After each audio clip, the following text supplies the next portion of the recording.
मेरे बच्चे, तुम बहुत सारी चीज़ों में उलझे हुए हो। बहुत सारे काम फैला रखे हैं तुमने और तुम्हारे मन में बहुत सारे विचार चल रहे हैं और फिर तुम मुझसे पूछ रहे हो कि माता मेरे सपने कब पूरे होंगे। तुमने एक पैर यहाँ रख रखा है तो दूसरा पैर वहाँ रख रखा है। मुझे पता है कि तुमने अतीत में अपना समय बहुत व्यर्थ किया, बहुत समय ऐसे लोगों को आगे बढ़ाने में लगाया जो आज तुम्हारे साथ हैं भी नहीं। इमोशनली, फिजिकली तुमने अपने आप को इतना समर्पित कर दिया था उन लोगों को कि अब तुम्हें लगता है तुम्हारे पास समय नहीं है और तुम्हें बहुत जल्दी बहुत कुछ हासिल करना है। मैं तुम्हारी जल्दबाजी समझ रही हूँ, मैं तुम्हारे मन की बेचैनी भी समझ रही हूँ और मैं तुम्हारे सपने भी पूरे करूँगी, पर वो सपने एक एक करके ही पूरे होंगे। वो सारे सपने एक बार में तो पूरे नहीं हो जाएंगे ना।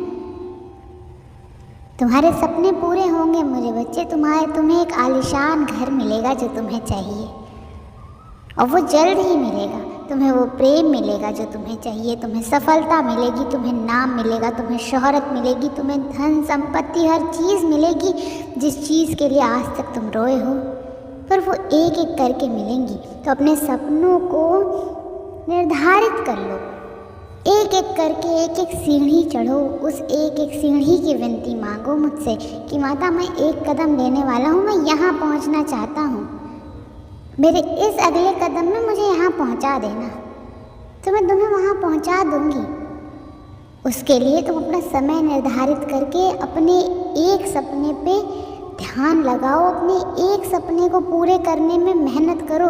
जब तुम उस एक सीढ़ी पे चढ़ जाओगे तो तुम्हें वो दूसरी सीढ़ी अपने आप बहुत पास दिखने लगेगी, पर तुम अभी ज़मीन पर खड़े होकर सीधे 5वीं सीढ़ी पर देख रहे हो। सबसे ऊपर की सीढ़ी को देखकर तुम रो रहे हो और कह रहे हो कि मेरे सपने बहुत दूर हैं माता। तुम्हारी पहली सीढ़ी पर कुछ सपने हैं वो तुम्हें नहीं दिख रहे हैं क्योंकि वो कदम तो तुम ले ही नहीं रहे हो। तो ज़रूरी है कि अपने सपनों को, जो छोटे सपने हैं उनके लिए कम समय निकालो कि ये 3 महीने में पूरे होंगे, इससे थोड़े बड़े 4 महीने में पूरे होंगे, कुछ सपने 1 साल लग जाएंगे पूरे होने में, पर पूरे ज़रूर होंगे। मैं परिश्रम करूँगा और मेरी माता एक एक करके वो फल देंगी और जब तुम्हें छोटी छोटी खुशियाँ मिलेंगी तो तुम उसमें खुश रहोगे और वो तुम्हें उत्साह से भर देंगी और वो तुम्हें आगे बढ़ने के लिए प्रेरणा देंगी।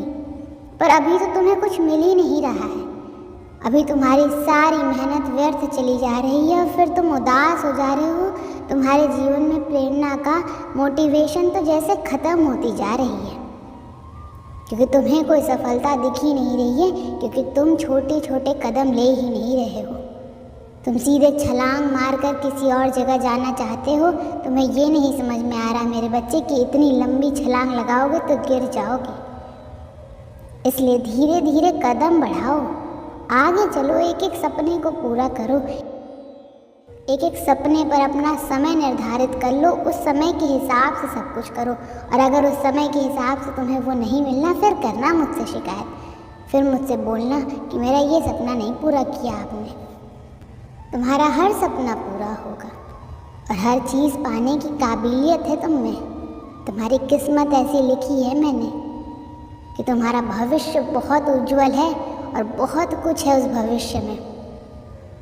तो अपने आप को निराश मत करो और आधे से ज़्यादा कदम तुम चल कर आ गए हो। जीवन में इतना संघर्ष करके बहुत कुछ देख लिया है तुमने, अब हार मानने की सोच भी कैसे सकते हो तुम? तुम्हारे मन में ये विचार ही कैसे आता है कि मैं सब छोड़ देता हूँ, सब खत्म कर देता हूँ? जीवन तो नहीं ख़त्म हुआ है ना।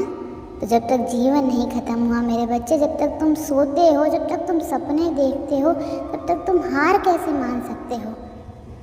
जीवन के आखिरी दिन में भी ये सोचना कि मेरी माता आज भी मुझे वो खुशियाँ दे सकती हैं, क्योंकि मेरे चमत्कार एक दिन में, एक सेकंड में होते हैं। तो तुम हर उस पल में सोचना कि एक पल में भी मैं आँख झपकूँगा, मेरी माता के लिए बहुत आसान है मेरी दुनिया बदल देना।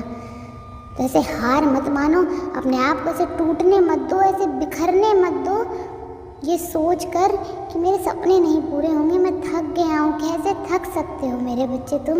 इतना कुछ सह कर जो इंसान नहीं थका उसका कोई हक नहीं है थकने का, कोई हक नहीं है तुम्हें थक कर बैठ जाने का और अपने सपनों पे हार मान लेने का। तुम्हें बस ज़रूरत है अपने मन को शांत करने की और एक बार में एक कदम चलने की। वो धीरे धीरे कदम चल के देखना, तुम बहुत जल्दी अपनी कामयाबी तक पहुंच जाओगे और तुम्हें थकान भी महसूस नहीं होगी। ओम नमः शिवाय।